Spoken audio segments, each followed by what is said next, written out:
ሰላም ጤና ይስጥልን ተመልካቾቻችን እንደምን ዋላችሁ እንደምን አመሻችሁ ከአንከር ሚዲያ ዝግጅት ክፍል ያክብሮ ሰላምታችንን እናቀርባለን። በኢትዮጵያ ጤና ባለሙያዎች የተመታው የሥራ ማቆም አድማ ለሶስተኛ ቀን ተጠናክሮ በመካሄድ ላይ ይገኛል። የአብይ አህመድ አገዛዝ በከፍተኛ ሁኔታ ሽብር ውስጥ ገብቷል። በተለያዩ ሆስፒታሎች ያወጣው የሥራ ቅጥር ማስታወቂያ እስካሁን በቂ ምላሽ አላገኘም። በበርካታ አካባቢዎች የወጡት ማስታወቂያዎች ምላሽ ባለማግኘታቸው አገዛዙ የጤና ባለሙያዎችን በአስገዳጅ ሁኔታ ስራ እንዲጀምሩ ለማድረግ ከፍተኛ ማስፈራራት እየፈጸመ ይገኛል። የጤና ሚኒስትር ዴኤታው ዶክተር ደረጀ ዱጉማ በብሔራዊ ቴሌቪዥን ቀርበው የስራ ፍቃዳቸውን እስከ መነጠቅ የሚደርስ እርምጃ መንግስት እያሰበበት መሆኑን አስታውቋል። በአጠቃላይ በኢትዮጵያ የጤና ባለሙያዎች የስራ ማቆም አድማ ተጠናክሮ በመካሄድ ላይ ይገኛል። ዘውትር ተሳታፊያችን ጋር ደውያለሁ። እስቲ ዛሬ ምን አዳዲስ ነገሮች አሉ?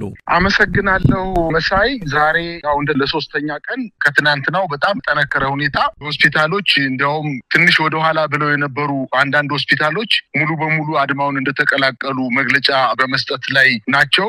እኔም ተዘዋውሬ ለማየት እንደሞከርኩት ሆስፒታሎቹ በህመምተኞች ውስጥ ግሉኮስ ተቀጥሎላቸው የነበሩ የታካሚዎች የተመላላሽ ታካሚዎች ሳይሆን አልጋ ይዘው የሚታከሙ ታካሚዎች በመንግስት ክፋትና ተንኮል ለሐኪሞች መልስ መስጠት ባለመቻሉ ምክንያት ግሉኮሳቸውን ጨርሰው እጅግ በጣም በሚያሳዝንና ልብ በሚነካ ሁኔታ አልጋቸው ላይ ተኝተው የሐኪም ያለህ የሚል አይናቸው እየተቀዘበዘ ማየት እጅግ በጣም የሚያስከፋ ነገር ነው። ነገር ግን ጥቁር አንበሳ በየካቲት 12 እና በዘውዲቱ ሆስፒታል አንዳንድ ጋውን የለበሱ ነገር ግን ሕክምና ማዕከሉን በደንብ ጠንቅቆ የማያውቁ ታካሚዎችን ፋርማሲው የት ነው ላብራቶሪው የት ነው እያሉ የሚጠይቁ ነርሶች እንቅስቃሴ ሲያደርጉ ተመልክቻለሁ። ይሄ ማለት ትናንትና በዘገብነው መሰረት ከሌላ ቦታ ወስዶ ወደዛ ማዕከል ሕክምና እንዲሰጡ የሰበሰባቸውን ሐኪሞች ወይም ነርሶች በሆስፒታሎቹ እንቅስቃሴ እያደረጉ በተወሰነ 4-3 ጋውን የለበሱ ነርሶች እንቅስቃሴ ሲያደርጉ አይቻለሁ። ነገር ግን የዘውዲቱ ሆስፒታል ዛሬ መግለጫ ሰጥቷል። መሳይ የደብረታቦር ሆስፒታል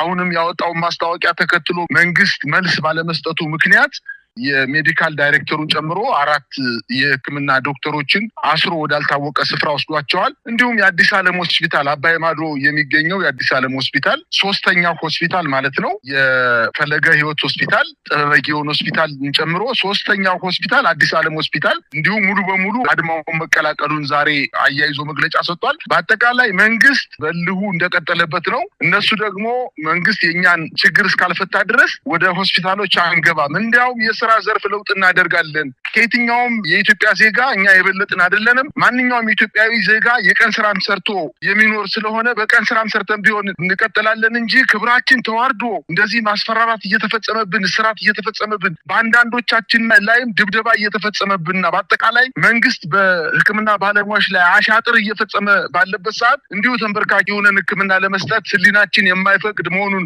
የሚል የተለያየ መግለጫ እየሰጡ ነው። መንግስትም በዚህ ጉዳይ ላይ በጣም ተደናግጧል። መንደናገጡን የሚያሳየው አንደኛው ምክንያት ዶክተር ደረጀ ዱጉማ የሰጠው መግለጫ እንግዲህ በተባበሩት መንግስታት ድርጅት የዓለም የጤና ተቋም አድማ ማድረግ አይፈቅድም ብሎ እና አድማ ማድረጋቸው ወንጀል ስለሆነ አጠቃላይ በዚህ ሙያ ላይ ለወደፊቱ እንዳይሰሩ አድርገን ላይሰንሳቸው ወይም የሥራ ፈቃዳቸውን እንቀማቸዋለን ብሎ በድፍረት እስከ መናገር ደረጃ ደርሷል። እንግዲህ ላይሰንስ ለመቀማት ወይም የሥራ ፈቃድን ለመቀማት የተባበሩት መንግስታት ድርጅትን የጤና ተቋምን ኮት አድርጎ ወይም ጠቅሶ እንደገለጸው ሁሉ የተባበሩት መንግስታት የዓለም የጤና ድርጅት የአንድ ሐኪም ምን ያክል ደሞዝ ይከፈለዋል ወይንም ዝቅተኛ የደሞዝ ክፍያ ምን ያክል እንደሆነ ስታንዳርድ አለው። በዛ ስታንዳርድም ጭምር አብሮ መክፈል እንዳለበት ሳይጠቅስ የራሱን ጥቅም ብቻ የዓለም የጤና ድርጅትን ያልተጻፈ ሕግ በማንበብ ለማስፈራራት ሙከራ አድርጓል። ግን አንዳንድ ዶክተሮች በጣም የሚገርም ለዚህ ዶክተር ደረጀ ዱጉማ ላወጣው ማስፈራሪያ ወዲያውኑ ነው መልስ የሰጡት። እኛ መጀመሪያ የቀን ስራ ሰርተን ለመኖር ዝግጅት እያደረግን በንግድ ዓለም ውስጥ ገብተን ለመስራት ዝግጅት እያደረግን ላይሰንሱን ቀማን አልቀማን ምን ያደርግልናል? ትተነው ነው የወጣነው ላይሰንሱን እኛ ወይስ መንግስት እንደሚጎዳ በኋላ የሚታይ ነገር ነው። በእርግጥ ለመንግስት ምንም ጉዳት ላይመጣበት ይችላል። አጠቃላይ የኢትዮጵያ ህዝብ ግን በተለይ በጥቁር አንበሳና በዘውዲቱ ሆስፒታል ገብቼ ታካሚ ለመጠየቅ በሚል ገብቼ ስመለከት የሚያሳዝን ነገር ነው የተመለከትኩት። መሳይ ታማሚዎቹ የእርዳታ ያለህ የሚያግዘን ሰው የሚል አይናቸውን ከወዲህ ወዲያ እያደረጉ ማየት ልብን በጣም የሚሰብር ነገር ነው። ጸጥ ረጭ ብለዋል ሕክምና ማዕከላት። ይህን ነው የተመለከትኩት መሳይ።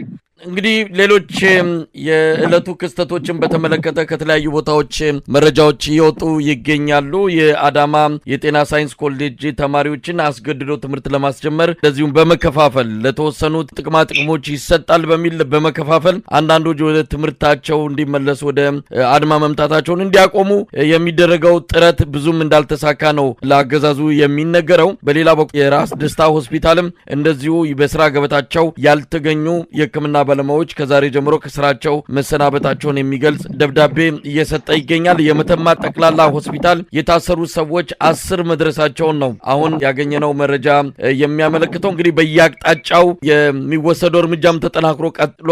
እንደዚሁም በአድማ በመቱት የጤና ባለሙያዎች እየተደረገ ያለው እንቅስቃሴም ያለምንም ፍርሃት፣ ያለምንም መሰበር፣ ያለምንም ወደኋላ መሸሽ በቀጥታ ጉዳዩን ይዘው ሌሎችንም እያስተባበሩ መልእክታቸውን፣ ድምጻቸውን ሌሎችም እንዲጋሩት እያደረጉ ይገኛሉ። ሌላ በኩል ቀደም ሲል አንተ የጠቀስከው ነው ዶክተር ደረጀ ዱጉማ ከዚህ በፊት የጤና ሚኒስትሯ ዶክተር መቅደስ ዳባ በተከታታይ ቀርበው ምንም እንዳልተፈጸመ ሆስፒታሎች መደበኛ አገልግሎታቸውን እየሰጡ እንዳለ ምንም የተስተጓጎለ ነገር እንደሌለ ከገለጹ በኋላ አሁን ዶክተር ደረጀ መተው እንዲህ አይነት ማስፈራራት ማድረጋቸው ታዲያ ምንም ካልተስተጓጎለ ነገሮች እንደነበሩ እየቀጠሉ ከሆነ ለምንድነው ማስፈራራቱ ያስፈልገው የሚል ጥያቄ እንዲነሳ የሚያደርግ ነው። ፍቃድነት ቃልን ነው በወንጀል የሚያስጠይቅ ነው የሚል ነው። በወንጀል የሚያስጠይቅ አይደለም። በዚህ አሁን ኢትዮጵያውያን የጤና ባለሙያዎች ይህንን የሥራ ማቆም አድማ በሚያደርጉበት ጊዜ በአውሮፓ፣ በኔዘርላንድ፣ በፈረንሳይ እንደዚሁም በጎረቤት ሀገር ኬንያ የጤና ባለሙያዎች ዶክተሮች የሥራ ማቆም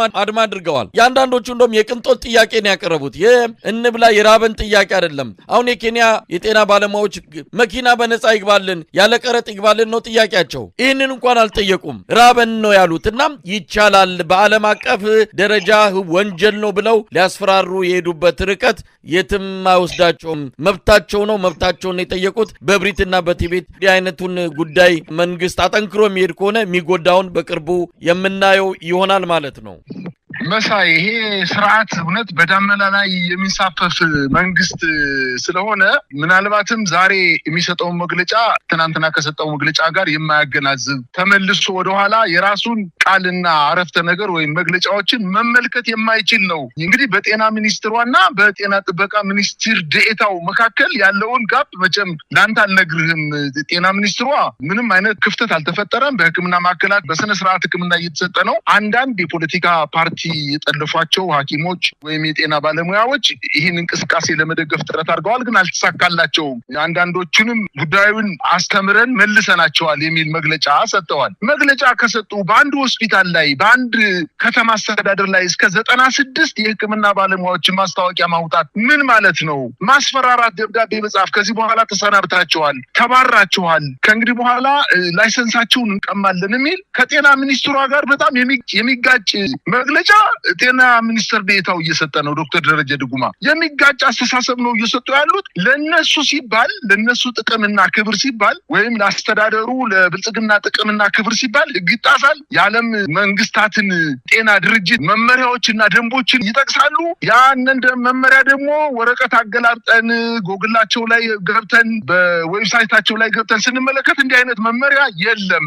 እውነት ለመናገር ኢትዮጵያዊ ዜጋ እንደው ደረጃ ይሰጠው ይባል መሳይ የህክምና ባለሙያዎች ቁጥር አንድ ዜጋ ናቸው። ከሁላችንም በላይ መጋፈጥ ከሌለባቸው ጋር ተጋፍጠው አሸናፊ ሆነዋል። ምናልባት አሁን ዛሬ በአንዳንድ ደቡብ ክልል ትምህርት ቤቶች ላይ የሰማነው መረጃ ምንድነው? መምህራን ገና ያነሱትን ጥያቄ ከመንግስት ጋር ውይይት አድርገው ከመጨረሳቸው በፊት ወላጆች ከልጆቻቸው ጋር ተማክረው ትምህርት ቤቶቻቸውን የዘጉ ትምህርት ቤቶች አሉ። ልጆቻችን ችግር ሊፈጠርባቸው ስለሚችል አድማ ሊነሳ ስለሚችል በማለት ትምህርት ቤቶች ከትምህርት ቤት ማማር ማስተማር ባዶ ሆኖ ተማሪዎቹ ዛሬ ትምህርት ቤት ሳይሄዱ ነው ያሉት በደቡብ ክልል ያሉ በርካታ ትምህርት ቤቶች። ስለዚህ አድማው ወደ ሌሎች ዘንድ እየተዛመተ እንደሆነ መንግስት አውቆ ለዚህ መልስ መስጠት የማይችል ከሆነ አሁን በሄደበት መንገድ ዜጎችን በማስፈራራት እጅግ በጣም እንቁና ውድ የሆኑ ሕክምና ባለሙያዎቻችን ከኪሳቸው አውጥተው የቸገረውን ታማሚ የሚያሳክሙ አንዳንዴ ደም ሲጠፋ የራሳቸውን ደም እየሰጡ ለበሽተኛ ደም የሚለግሱ ሐኪሞች በእውነት ይህ አይደል ነበር መልስ ሊገባቸው የሚገባ። ያውም በጣት የሚቆጠሩ ስፔሻሊስቶችና ሳብ ስፔሻሊስቶች ባሉበት አገር ላይ ውድ የሆኑ እንቁ የሆኑ ዜጎቻችን እንክብካቤ ተደርጎላቸው ምናልባት ለነዚህ ሰዎች እኮ ጥቅማቸውን ቢጨመር መንግስት ስለፈራ ነው እንጂ ሌሎች እኮ ምናልባትም ወደ አድማና አመጽ ላይሄዱ ይችላሉ። ምክንያቱም እነዚህ ዜጎች በጣም በጣት የሚቆጠሩ ናቸው። የሚሰሩትም ስራ ከሚያገኙት ጥቅማጥቅም ጋር ሲነጻጸር እጅግ በጣም ዝቅተኛ ነው ጥቅማቸው። ስለዚህ እንደው እነሱ የተረፈ ነገር አለም የጠየቁት፣ ትርፍ ነገር አለም የጠየቁት፣ የንብላ በልተን ንጹህ ለብሰን ሕክምና እንስጥ እንጂ ፎቅ ይሰራልን፣ መኪና ይገዛልን፣ ወርቅ ሽልማት ይሰጠን፣ ቤት ተሰርቶ ይሰጠን ብሎ የሚል ጥያቄ አይደለም ያቀረቡት። እንደ ነገሩ በቃ ለጊዜው መንግስት ሀብታም እስከሚሆን ድረስ ሀገሪቱ ሰላሙና እስከምትበለጽግ ድረስ በልተን እንስራ፣ የኢትዮጵያን ሕዝብ እናገልግል፣ ደም ከመስጠት ገንዘብ ከኪሳቸው አዋጣው ድሃን ከማሳከም በላይ ምን ያድርጉ እነዚህ ሰዎች? ለራሳቸው መሳይ። በጣም የሚገርመው ነገር ከዚህ በፊት የህክምና ባለሙያዎች ኩላሊት ታሞ የኩላሊት በሽተኞች ሆነው ነገር ግን ገንዘብ ሲለመንላቸው እኮ በሚዲያ ተመልክተናል። እንግዲህ የስራ ዋስትና የሌላቸው በነጻ ህክምና እንኳን መንግስት ያልፈቀደላቸው ዜጎች ለ6 እና ለ7 ዓመታት ተከታታይ ጊዜ መንግስትን በሰከነ መልኩ እባክህን አስተካክል፣ ይህ ነገር ለአንተ አይከብድህም፣ ምናልባትም እኮ አንድ የተሰራው የመዝናኛ ማዕከል ወይም ጎርጎራ ላይ የተሰራው ወይ ወንጭ ላይ የተሰራው ወይም ሌላ ቦታ ላይ የተሰራው ሎጅና ፔንሲዮን እኮ አጠቃላይ በኢትዮጵያ ያሉ ዶክተሮችን እኮ ጥያቄያቸውን ሊመልስ የሚችል ገንዘብ ነው።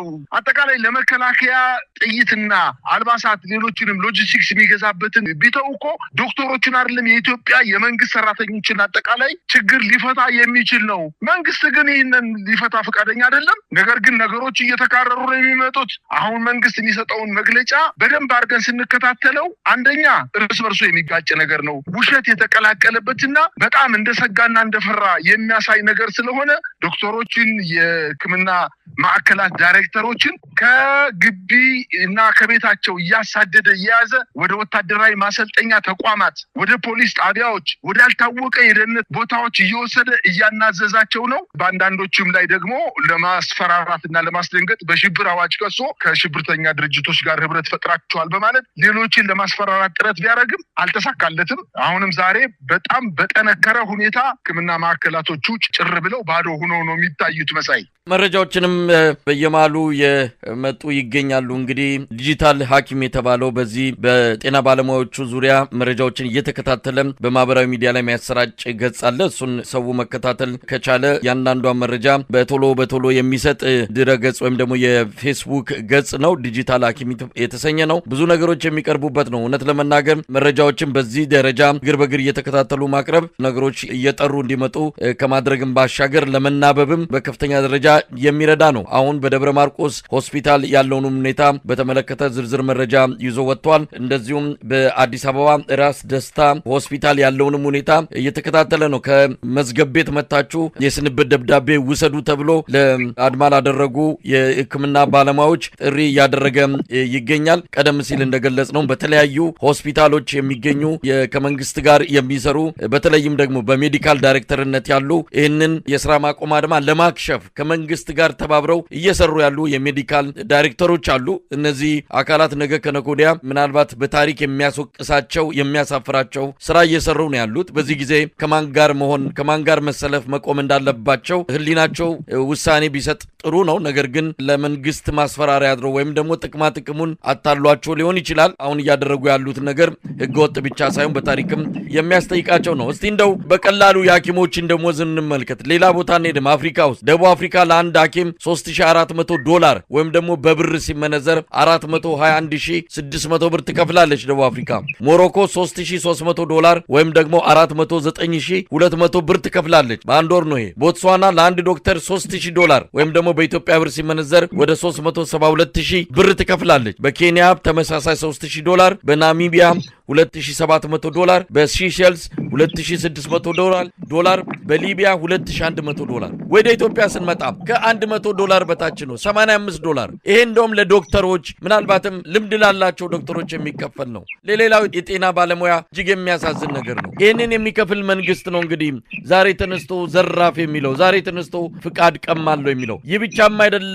ምናልባት የኢትዮጵያ ሕዝብ ማወቅ ያለበት አንድ ሰለሞን ካሳ የሚባል የአብይ አህመድ መዋለ ንዋይ እንበለው ሌላ የአብይ አህመድ አፈቀላጤ ሰሞኑን በአንድ ቴሌቪዥን ላይ ቃለ መጠይቅ ያደረገለት በወር የሚያገኘው በኢትዮጵያ ብር ሲመነዘር 1.5 ሚሊዮን ብር ነው። ምንም ስላደረገ አይደለም። ይሄ የኢትዮጵያ ህዝብ ገንዘብ ነው። 1.5 ሚሊዮን ብር ይከፍለዋል። ወደ $11,000 ማለት ነው። ይሄ ልጅ በኢትዮጵያ ህዝብ ሀብት እንዲህ አይነት ገንዘብ እየሰበሰበ የሚገኝ ነገር ግን የሁሉ የኢትዮጵያውያን የህክምና ባለሙያዎች ይሄንን ገንዘብ ለማግኘት እሱ በአንድ ወር ያገኘውን 1.5 ሚሊዮን ብር ለማግኘት ኢትዮጵያውያን ዶክተሮች በትንሹ አጠራቅመው ከ30 ዓመት በላይ ነው የሚወስድባቸው። እንዲህ አይነት ግፍ የሚሰራባት ሀገር ናት። እንዲህ አይነት ግፍ እየሰራ ነው ይህ አገዛዝ የህክምና ባለሙያዎችን አፋቸውን አዘጋለሁ፣ በጉልበት አንበርክኬ ስራ እንዲጀምሩ አደርጋለሁ ብሎ የተነሳው ምን ማለት ይቻላል? መሳይ ጽድቁ ቀርቶ በወግ በኮነነኝ የሚባል አባባል አለ። እነሱ መቼም አሁን የጠቀስካቸውን የአፍሪካ ሀገሮች ደሞዝን እኮ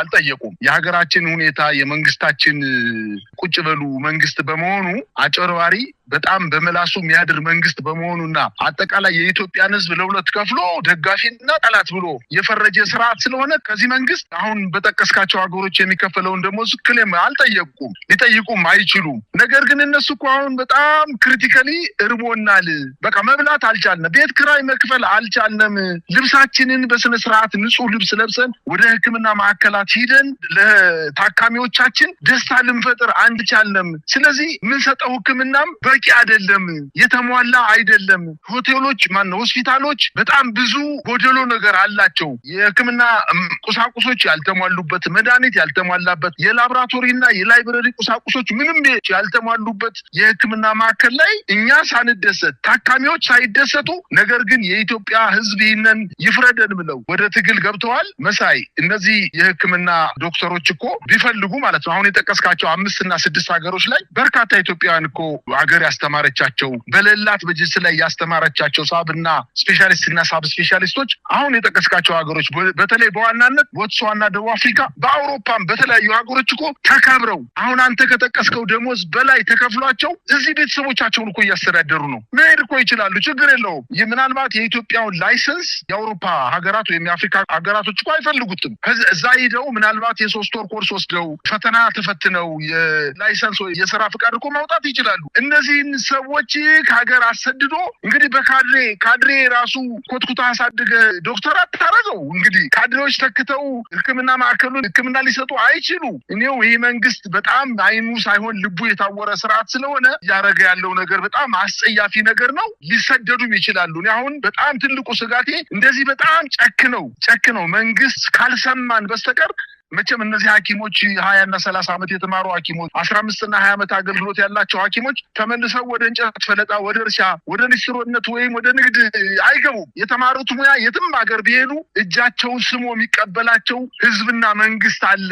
ሩቅ አይሄዱም። ወንዝ ሳይሻገሩ አፍሪካ ሀገር እዚች አህጉራችን ላይ በጣም በርካታ ሀገሮች ኢትዮጵያን የሚፈልጉ ሐኪሞች በጣም በርካታ ሀገሮች ሐኪሞች የሚፈልጉ ሀገሮች በጣም ብዙ ናቸው።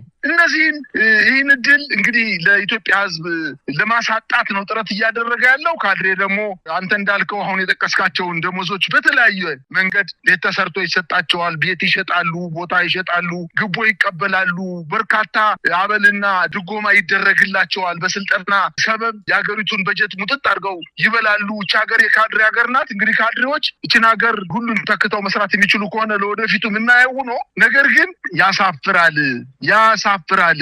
በየሆስፒታሉ እየለጠፉ ያሉት መጣችሁ ወረቀት ውሰዱ፣ የስንብት ወረቀት ውሰዱ፣ ይወስዱታል። ችግር የለውም፣ ይወስዱታል። መጀመሪያም እኮ በረሃብ ላይ የኖሩ ንጹህ ልብስ ሳይለብሱ የኖሩ ስለሆኑ ምንም በእነሱ ህይወት ላይ የሚያመጣው ሌላ ትልቅ ለውጥ የለም። በድህነት ነው የሚኖሩት። ወረቀቱን ተቀብለው ከስራ ሲሰናበቱ በድህነት መኖር ይችላሉ። ችግር የለውም። ዙሮ ግን ዳፋው የሚመጣው ግን በኢትዮጵያ ህዝብ ዘንድ ነው። ዛሬ እንዳየሁት በህክምና ማዕከላት ያሉ ህክምና የሚፈልጉ በሽተኞችን አይቼ በጣም ነው ያዘንኩት። መሳይ ግሉኮሳቸውን ጨርሰው የሚቀጥልላቸው አጠው በተለያየ ንጽህናው ያልተጠበቀ ሐኪሞች ብቻ ሳይሆኑ የጽዳት ሰራተኞች ሁሉ በቤታቸው ተቀምጠው ጸጥ ረጭ ብሎ ሐኪም ቤቶችን ሳያቸው በጣም ነው የሚያሳዝነው። በአጠቃላይ ግን እነሱ እችን ሀገር በትነው ነገ በታሪክ ተጠያቂ ሊሆኑበት የሚችሉበት ሁኔታ ይፈጠራልና እነዚህ ለጊዜው በተለያየ ጥቅም ተደልለው ወደ ህክምና ማዕከላት የሚመጡ በተለይ በዋናነት የሆስፒታል አስተዳደሮች ዳይሬክተሮች አለ ማስተዳደሮች በዋናነት ሆስፒታሉን የሚያስተዳድሩ የህክምና የሕክምና ሙያቸው ከሕክምና ዶክተሮች ዝቅ ያለ የጤና መኮንኖች ወይ ነርሶች ነው ረጅም ዓመት እድሜ ያላቸው ነገር ግን በሹመት ያንን ሆስፒታል እንዲያስተዳድሩ የተሰጣቸው ሰዎች ዋናውን ስራ እየሰሩ በመሆኑ እነዚህ ሰዎች ከድርጊታቸው እንዲታቀቡ ምናልባትም አይታወቅም ነገ ከነገ ወዲያ በፋኖ በተቆጣጠራቸው አካባቢዎች መረጃዎች ደርሰው ለህይወታቸውም እና ለቤተሰቦቻቸው ማስጊ ሁኔታ ሊፈጠር እንደሚችል አውቀው ከድርጊታቸው መታቀብ እንዳለባቸው ነው ማሳሰብ መፈልገው መሰለኝ። እንግዲህ ዶክተር ደረጀ ዱጉማ ማስፈራሪያን በተመለከተ በተለያዩ የጤና ባለሙያዎች በዶክተሮች ምላሽ የተሰጣቸው ይገኛል። ለማስፈራሪያ የተጠቀማቸው የሙያ ፍቃድ ነጠቃ በገዛ ፍቃዳችን ለመመለስ ዝግጁ መሆናችንን ልናሳውቅ እንወዳለን። መችና የት እንደሆነ ብቻ ንገሩን ብለዋቸዋል። እኛው በገዛ ፍቃዳችን መተን እንመልሳለን። ማስፈራራት የማያስፈልግም ነው። ከናንተ ማስፈራሪያ በላይ ኑሯችን ያስፈራናል። እየተጋፈጥ ነው ያለነው እየራበን መኖር እሱ ነው የሚያስፈራን። የናንተ ማስፈራራት ከምንም የምንቆጥረው አይደለም። ላንጨርስ አልጀመርንም ናው ኦር ኔቨር ብለው የጀመሩትን መሪ ቃል ዛሬም በከፍ አድርገው እያሰሙ ይገኛሉ። እንግዲህ ሌሎች የህብረተሰብ ክፍሎች በአሁን ሰዓት ምላሽ እየሰጡ ነው ወይ? ከዚህ አንጻር መምህራን እየተጠበቁ ነው። በእርግጥ ቀስ እያለ እያዘገመ መምጣቱ አይቀርም። በተደራጀ ሁኔታ የመምህራን ንቅናቄ ያስፈልጋል ተብሏል። በተለያየ አካባቢ ያለውም እንቅስቃሴ ወደ አንድ ሀገራዊ ንቅናቄ ተጠቃሎ በመግባት በአንድ ድምፅ በተመሳሳይ እንደ ጤና ባለሙያዎች የመምህራንም ህዝባዊ ቢተኝነት የሚጠበቅ ነውና ከዚህ አንጻር ያለው ሁኔታ ምን ይመስላል? ሰሞኑን በስብሰባ ወጥሯቸዋል። እንደውም አንዳንድ ትምህርት ቤቶችን በጊዜ የትምህርት ዘመኑ አብቅቶ እንዲበተንም እንዲዘጋም ተፈልጓል። ከታቀደለት ጊዜ ገደብ ከታቀደለት ጊዜ አስቀድሞ ትምህርት ቤቶች እንዲዘጉ ለማድረግም እየታሰበ እንዳለ ነው የሰማነው። በአብይ አህመድ አካባቢ ውሳኔው በጣም ተስፋ የመቁረጥ በልህና በእብሪት የተሞላ እንደሆነም የሚያሳይ ነው። ምንም መልስ እንደማይሰጥ ለማንኛውም የህብረተሰብ ጥያቄ መልስ ለመስጠት አቅምም ፍላጎትም እንደሌለው እየታየ ነው። ስለዚህ ሌላው የህብረተሰብ ክፍል ከዚህ አንጻር አፋጣኝ የሆነ ምላሹ እየተጠበቀ ነው የሚገኘው ለማለት ያለው መሳይ በአጠቃላይ በደሉ መንግስት እየፈጸመ ያለው አጠቃላይ በዜጎች ላይ በሕክምና ባለሙያዎች ላይ ብቻ ሳይሆን አጠቃላይ በኢትዮጵያ ህዝብ ዘንድ እየፈጸመ ያለው በደል ከበቂ በላይ ነው። ምክንያት ከእንግዲህ በኋላ መደርደር አይቻልም። ከበቂ በላይ ምክንያት አለው የኢትዮጵያ ህዝብ። ምናልባት አሁን በደህንነት አባላቱ በፖሊሱ በታጠቁ ኃይሎች በእያንዳንዱ ስርቻ ውስጥ ደህንነቶችን አሰማርቶ መረጃ እየጠባ እርምጃ ወስዳለሁ በማለት ስናይፐር፣ መትረጌስ፣ ድሽቃና ሞርተር ፒካፕ መኪና ላይ ጭኖ ቀይ ቦኔት ያደረጉ በጣም ጡንቻቸው የፈረጠመ ወታደሮችን በከተሞች እያንቀሳቀሰ ቢገኝም ይሄ ነገር የኢትዮጵያን ህዝብ አይደለም ሐኪሞችን እኮ ማስቆም አልቻለም። ሐኪሞችን በጣት የሚቆጠሩ ትንሽ 5000 የሚሆኑ በአገሪቱ ላይ ያሉ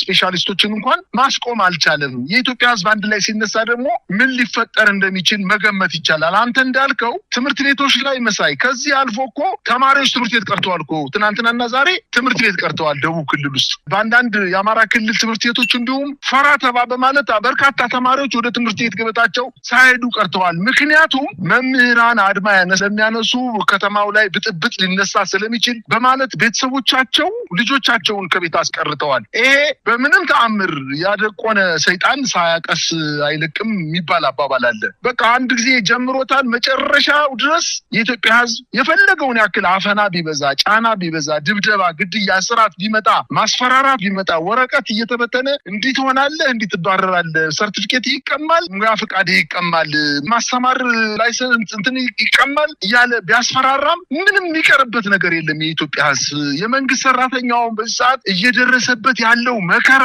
ቆጥቦ እንኳን ለመኖር አልቻለም። ያማረውን ያየ መብላት የማይችል ያማረውን ልብስ እንኳን አይቶ መልበስ የማይችል በመርፌ ልብሱን እየጣፈ በጫማ ራሱ ጫማውን እየሰፋ የሚኖር የመንግስት ሰራተኛ ከእንግዲህ በኋላ መንግስት እርምጃ ቢወስድበት ምን ሊቀርበት ህይወት የሚያጓጓ አይደለም ኢትዮጵያ ውስጥ በአጠቃላይ። ስለዚህ የፈለገውን ያክል አፈናና ጫና በህዝቡ ዘንድ ቢፈጽምም በአጭር ጊዜ ውስጥ ነገሮቹ ወዳልተፈለገ መስመር እየሄዱ እንደሆነ እየታየኝ ነው። መምህራን ምናልባት በአጭር ጊዜ ውስጥ ይህን አድማ ተቀላቅለው ከተማሪዎቻቸው ጋር በመሆን ይህን አድማ ተቀላቅለው መንግስትን ጭንቅ ውስጥ ሊከቱት እንደሚችሉ ምልክቶችን በአንዳንድ ቦታዎች ላይ እየታየ እንደሆነ ነው እኔ መመልከት የቻልኩት መሳይ። እንግዲህ አሁንም ይህንን ጉዳይ እንከታተሏለን። አገዛዙ በኃይል በማስፈራራት በማሰር ያው ዛሬም በርካታ ዶክተሮች መታሰራቸውን መረጃዎች ያመለከቱ ናቸው። ስለዚህ እስሩ አፈናው ተጠናክሮ ቀጥሏል። ማስፈራራቱ ከስራ አባራለሁ ፍቃድ ነጥቃለሁ ሁሉ ነገር ከአገዛዙ የሚሰማው ኃይል ጉልበት እብሪትና ትዕቢት ብቻ ነው። ይሄ መፍትሄ አይሆንም። ተመልሰው እንኳን ቢገቡ ቀደም ሲልም ትላንትም እንደተነጋገርነው እነዚህ መብታቸው የሉና ነው፣ የቅንጦት አይደለም። ቀይ መስመር ነው ያለፉ ያሉት። ቀይ መስመሩን አልፈው ሊሰሩ የሚችሉት ምንም ነገር የለም። የራሳቸውን ህልውና ማስጠበቅ አይችሉም፣ እንኳን የህብረተሰቡን የጤና ደህንነት ዋስትና ሊሰጡ ቀርቶ። ስለዚህም ወደ ኋላ መመለስ ለህብረተሰቡም የጤና አገልግሎት ከባድ አደጋ ነው የሚሆነው። እንደምንሰማው ከሆነ የጤና ሚኒስቴር ጡረታ የወጡ ዶክተሮች ጥሪ እያደረገ ነው። ስራተው የተቀመጡ ሐኪሞችም ካሉ እባካችሁ ነው እያለ ነው። ጥሪ ቢደረግላቸው እስካሁን ምላሽ የሰጠ የለም። ይሄ ማለት ጥያቄው የህብረተሰቡ ነው። ጥያቄው የእያንዳንዱ ኢትዮጵያዊ መሆኑን የሚያመላክት ነው። ስለዚህ እዛ አካባቢ አገዛዙ መንደር የሚያስብ ሰው፣ አገዛዙ መንደር ስለ ሀገር ጥቅም የሚቆረቆር ሰው እንደሌለ የሚያረጋግጥ ክስተት ነው። የኢትዮጵያ እርሙን አውጥቶ ይህንን አገዛዝ ከመጣል ያለፈ ምንም አይነት ሌላ ወቅታዊ አጀንዳ ሊኖረው የሚገባ አይደለም። ይህ አገዛዝ መሰናበት አለበት። በአስቸኳይ ከስልጣን መወገድ አለበት። ከሚቀጥለው መንግስት ጋር ሆኖ ነው ነገሮችን ማስተካከል የሚችለው እንጂ ከቆሰለ ጅብ ጋር ሆኖ ኢትዮጵያ ውስጥ ለውጥ ማምጣት አይቻልም። ይሄ የጥፋት አካል ነው። የኢትዮጵያ የችግር ምንጭ ሆኖ የሚቀጥል ስለሆነ ይሄን ተረድተው ምናልባትም አጠቃላዩ አድማ ከዚህ መነሻነት ወደፊት እንደሚመጣ የሚጠበቅ ይሆናል። እንግዲህ ነገሮችን እየተከታተልን እናቀርባለን። በመጨረሻ የምትለው ካለ መሳይ፣ የዘውዲቱ ሆስፒታል ውስጥ አንዲት ዘመዷን የምታሳክም ተለቅ ያለች ሴትዮ ግሉኮሱን ጨርሶ ዘመዷ አልጋው ላይ ተኝቶ እንቅልፍ ተኝቷል። ነገር ግን ሴትዮዋን በአጋጣሚ ተጠየቀች። እንዴት ነው ዶክተሮች ባለመምጣታቸው አዝነሻለሁ ስትባል፣ አዎ አጎቴን ማሳከም ባለመቻሌ አዝኛለሁ፣ ነገር ግን ለአንድ ወር ያክል ለተከታታይ ለመንግስት እድል ሰጠው ነበረ። መንግስት መልስ ባለመስጠታቸው ያደረጉት አድማ ፍጹም ትክክል ነው፣ ምንም ስህተት የለበትም የሚል መልስ ነው የመለሰች። እንግዲህ አጎቷ በህይወትና በሞት መካከል ሆኖ ግሉኮስ ጨርሶ አልጋ ላይ ተኝቶ ያለች ዘመድ ሴትዮ ይሄን መልስ ከመለሰች ምናልባት ነገ ወዲያ ሰውየው በሕክምና ጦት ምክንያት ህይወቱን ሊያጣ እየገመተች እንኳን ከዶክተሮች ጎን ነው የቆመችው። ይሄ በራሱ ትግል ነው። በአጠቃላይ የኢትዮጵያ ህዝብ ነገ ሆስፒታል ይሄዳል። ጥያቄያቸው ካልተመለሰ፣ የሐኪሞች ጥያቄ ካልተመለሰ እና መንግስት ያሸንፍ ያለው ብሎ ዶክተሮችን እንኳን ወይም የህክምና ባለሙያዎችን ወደ ህክምና ማዕከላት አስገድዶ ከወሰደ በኋላ ምን አይነት ህክምና ሊሰጡ እንደሚችሉ ገምተን በዚች ሀገር ላይ ሊመጣ የሚችል አጠቃላይ አደጋ እየታየኝ ነው። ዶክተሮቹ ተገደው ወንበር ላይ ተቀምጠው ጋውን ለብሰው የመመርመሪያ መሳሪያዎቻቸውን ከትከሻቸው ላይ አድርገው መርፌ ይዘው ኦፕሬሽን እቃዎችን አሰናርተው እንዴት አድርገው ኦፕሬሽን ሊያደርጉ እንደሚችሉ፣ እንዴት አድርገው ምርመራ ሊያደርጉ እንደሚችሉ ሳስበው በጣም ይዘገንነኛል። ስለዚህ መንግስት ምንም ምርጫ የለውም። እነዚህን ሐኪሞች ጥያቄ ከመመለስ ውጪ ምንም ምርጫ እንደሌለው ስለሚታወቅ ህብረተሰቡም ከነሱ ጋር ተባብሮ ይህን ስርዓት አንተ እንደገለጽከው ይሄንን ጉግ ማንጉግ የሆነ ስርዓት ለኢትዮጵያ ህዝብ የማይመጥን ፍጹም ውሸታም ከትናንትናው ዛሬ የተናገረው በጣም የሚጋጭበት ምንም ሾርት ሚሞሪ የሆነ የትናንትናውን ዛሬው ጋር የተጣረሰበት እንኳን አይኑን በጨው ታጥቦ መግለጫ የሚሰጥ ስርዓት አይተን አናቅም። ከዚህ በፊት የነበሩ ስርዓቶች እንደው ጨቋኝ ቢሆኑም ነገር ግን ለክብራቸው የሚጠነቀቁ በመሪነት ደረጃ ቢቀመጡም ለወንበሩ የሚመጥኑ ሰዎች እንደነበሩ ነው እያየን ያለ ነው። ይህ ስርዓት ግን እውነት በጣም ውሸታም ስርዓት በመሆኑ ይሄንን አውቆ የኢትዮጵያ ህዝብ ከነዚህ ወገኖቻችን ጋር አብሮ ወደ ትግል መግባት እንዳለበት ነው ማሳሰብ ፈልገው። መሳይ በጣም ነው ማመሰግነው። ቀደም ሲል እንዳልነው እንከታተለዋለን። ተመልካቾቻችን እንግዲህ በዜናም በተለያዩ ውይይቶችም የጤና ባለሙያዎችን የስራ ማቆም አድማ ሂደት እንከታተላለን። ዛሬ 3ኛ ቀናቸው ነው። ይህም በተመለከተ መረጃ ለምትልኩልን ሁሉ የምንቀበልና ተመልካቾች መልሰን የምናቀርብ ይሆናል። በጣም አመሰግናለሁ። እኔም አመሰግናለሁ መሳይ።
ነው።